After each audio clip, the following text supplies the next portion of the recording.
What's up guys, today we're going to be going over quite a bit of new information. I found an unfortunate bug with 4th Horseman and Divinity, which we'll be breaking down first. Then we will also be showing off a really cool strategy on Hunter with 4th Horseman that Frank showed me that increases its DPS a lot. Then finally we will also be going over 4th Horseman versus Izanagi's Burden and talking about the differences in DPS numbers, total damage output, then also which one is better for different scenarios. So let's go ahead and begin. First, I want to show off the body shot and headshot damage with 4th Horseman on Greg, which will be important for the rest of this video. So we hit just under 15,000 on the headshot. Then on the bodies, we hit 1135 per pellet, and there's 12 pellets, so a total of 13,620 damage on the body. And that's going to be a 10% increase if you hit a headshot with this weapon. Also, when we debuff enemies with pretty much any weapon in the game, just because every number you hit on an enemy is yellow doesn't mean that you still can't crit. As you see, the crit damage is still higher than shooting them in the body, even though both are yellow. In my previous video, I used Divinity to test how the damage worked with this weapon, and the thought behind that was to force all the pellets into one number, making it easier to see what happens and for the servers to keep up. But as you see, the highest number we hit with Divinity was 29,195. But now we use something like Melting Point, the number goes up to 33,070, which doesn't really make much sense because we're not even critting with this MP. We are only going for body shots compared to Divinity, which forces all crits. We can do the exact same thing with Tractor Cannon, and once again the numbers are going to be the exact same, capping out at that 33,070 number. Another thing I tried was to go to a Spider Tank and shoot at the crit with no debuffs. And as you'll see, the numbers are the exact same and go up by the exact same percent as all the other debuffs. So what was going on with Divinity, it was going up by roughly 12.5 every single time to a cap of 50%. But then with any other debuff in the game, or just shooting regular crits, it goes all the way up to 86.9%. So these are the correct numbers, I would assume. And for whatever reason, there is a glitch with Divinity that caps the damage perk on 4th Horseman. So the good news is we kind of stumbled into a glitch with this weapon, and for whatever reason, Divinity is capping the damage perk of 4th Horseman. But the bad news is that means my numbers in my previous video are slightly off. So first off, I obviously want to apologize for that. I would never purposely put out wrong numbers. Trust me, I'm a math nerd. Whenever I find out that there's numbers wrong in my video, it pisses me off probably way more than all of you. So obviously I just want to apologize. I don't think it's really my fault because the idea behind using Divinity to force all the damage into one number is obviously a very good idea, and it would have worked with any other debuff in the game. I just happen to choose the one debuff in the game that is clearly bugged with this weapon. So now updating those numbers really quickly, just using the same rate of fire numbers from the previous video. First, the total damage one magazine will be 106,000, then over 4 magazines with double reserves will be 426,000, which is pretty good. Now looking at the normal DPS of this weapon, that one magazine will still be extremely high at 163,000, and it'll slowly drop off all the way down to 45,600 over 4 magazines. Another thing we showed off in that video is the Hunter build where you use your melee to reload, and also use 2 marksman dodges to reload also, that we can shoot off all 4 magazines without actually manually reloading once. So we look at those numbers again and update them real quick with the updated information. The 2 mag is just under 77,000, which is really good. 3 mag drops to 66,000, then 4 mag drops to almost 56,000, which is still really good for the total reserves of this weapon. So those are the updated numbers with this weapon. They're slightly better than the numbers I showed off in my previous video, but I also mentioned that the numbers weren't really what was holding this weapon back. It was some of the other issues. So these don't really change anything I said at the end of that video, and I pretty much still have the same analysis of the weapon overall. Now moving on to something that Frank showed me, which is really cool with the sealed arm card grass exotic on Hunter.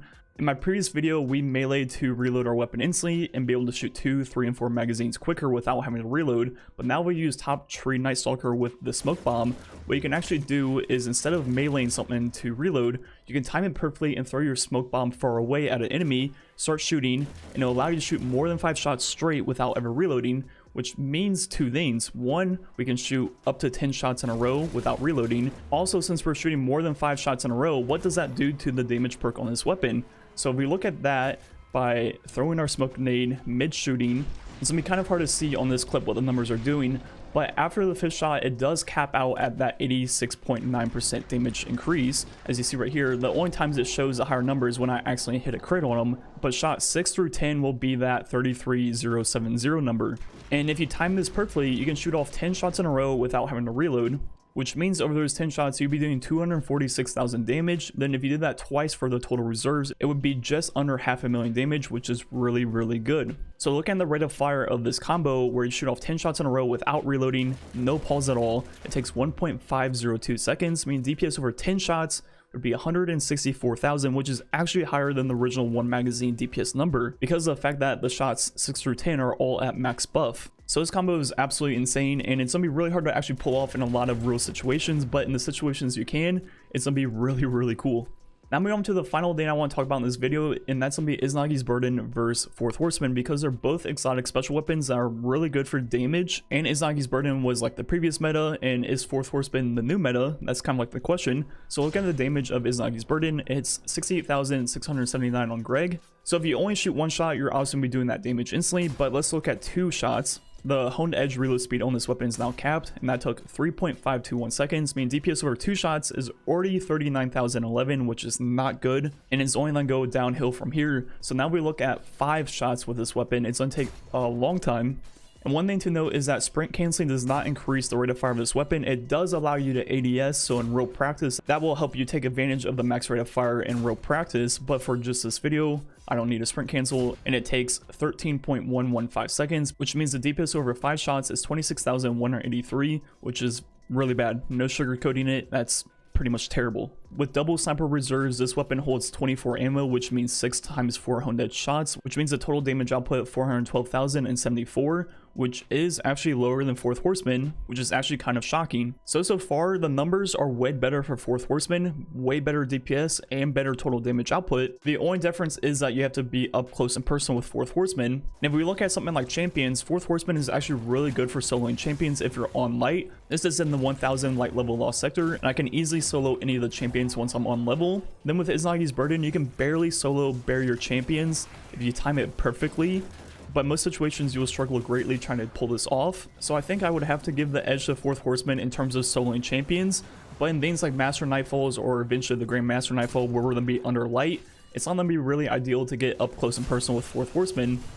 And Izanagi's Burden will still be a lot better in those situations, especially if you have 2 of them paired with 1 Divinity user. The Divinity user will just create the crest for you, and it'll be very hard to miss, and 2 shots of Izanagi's Burden should kill them. So in terms of the meta for champion-based activities, I don't think Izanagi's Burden is going anywhere, especially if you're under light. But if you're on light, 4th Horseman is very good also. And for just general play, 4th Horseman is better DPS, better total damage output. So overall, it is the better exotic special weapon. Anyways, that's gonna be it for the video. Just recapping a few things. I guess we unfortunately found out that Divinity is bugged with 4th Horseman, or at least the damage values being shown in the game are incorrect. Maybe the health bar moves the same, I'm not quite sure. But for now, just to be safe, I would say not to use Divinity with 4th Horseman. That also means the numbers in my video on Wednesday were slightly off, which we quickly updated, which means the numbers are even better, which doesn't really change too much what I said about the weapon. It's still going to be really good for DPS, but still has all those drawbacks such as range, spread, stability, then also the tick rate of the server not keeping up with the health bar on enemies. Then the final thing we showed off of this video was that Hunter build, which is really cool. You can shoot off 10 shots in a row without any pause, which means shots 6 through 10 are at max buff, which means your DPS over those 10 shots are actually higher than just shooting 5 in the first place. So that build is extremely strong if you can pull it off, and it pretty much results in the highest DPS for any weapon in Destiny 2 right now. Anyways, that's me for the video. Once again, I apologize for the numbers being incorrect on Wednesday's video. Not really my fault, I would say, because I pretty much got trolled by the game. Anyways, thanks for watching. Catch you guys next time. Be a little bit easier, you know, relic skating was in the game. Sick. Alright, 3, 2, 1.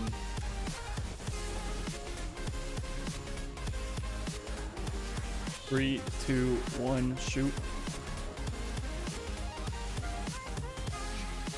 Easy. I didn't sweat that at all. She died? Yeah, you gotta shoot her. Not sure I've seen that one before, dude. Alright. That's like when it was like literally frame perfect. You barely put her in time. Not even close. You can't drop bubble with sword out? Is that what it is? Yes, because having a sword would counteract. Why can't you pop on, bubble Sweat. with sword out? We all knew that, dude. Come on. Oh my god. Bro, yeah, let me have it.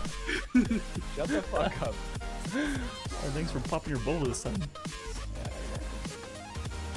Oh, I'm over here now.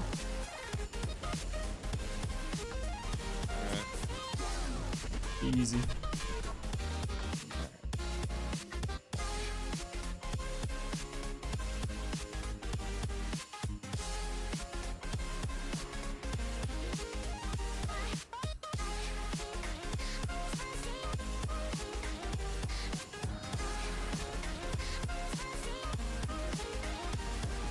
There we go. Easy. Free.